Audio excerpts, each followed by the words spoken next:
Diferentes formatos de la literatura.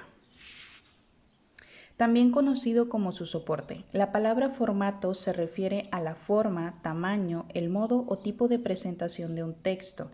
En la literatura, el más utilizado es el libro. Como ya hemos visto en clases anteriores, existen diferentes formatos para transmitir, en este caso, emociones, sentimientos a través de la literatura. Otro formato utilizado en la literatura es la revista o folletín. Este surgió en el siglo XIX en respuesta de que los libros estaban restringidos a los sectores de bajos recursos. En aquel entonces no todos contaban con el dinero suficiente para poder adquirir lo que era un libro. En vista de esta necesidad surgió lo que fue el folletín. En este caso, por ello las novelas empezaron a publicarse en partes por medio de folletines cada semana. Eran un poco más económicos y más flexibles para todos. Posteriormente, a finales del siglo XIX, surgió la grabación sonora, la cual en el siglo XX dio auge a los audiolibros, poniendo sonidos animados y emociones a los escritos. Aquí ya fue un poco más real, ya no solamente era la lectura a través del autor y a través del lector, sino que metía un poco más de emociones a través de sonidos o efectos. Con la invención del Internet en la época de 1990 surgió un formato en la literatura mejor conocido como ebook o libro digital.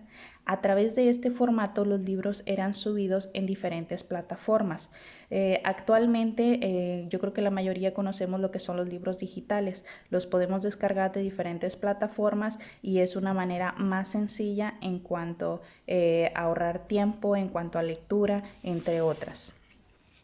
Ahora vamos a entrar con lo que son los formatos o soportes no tradicionales. Vamos a ver el primero, que en este caso es el cómic o historieta. Es un relato gráfico cuyos dibujos aparecen encuadrados en viñetas. Pueden incluir o no texto, utilizan onomatopeyas, dibujos, situaciones con imágenes.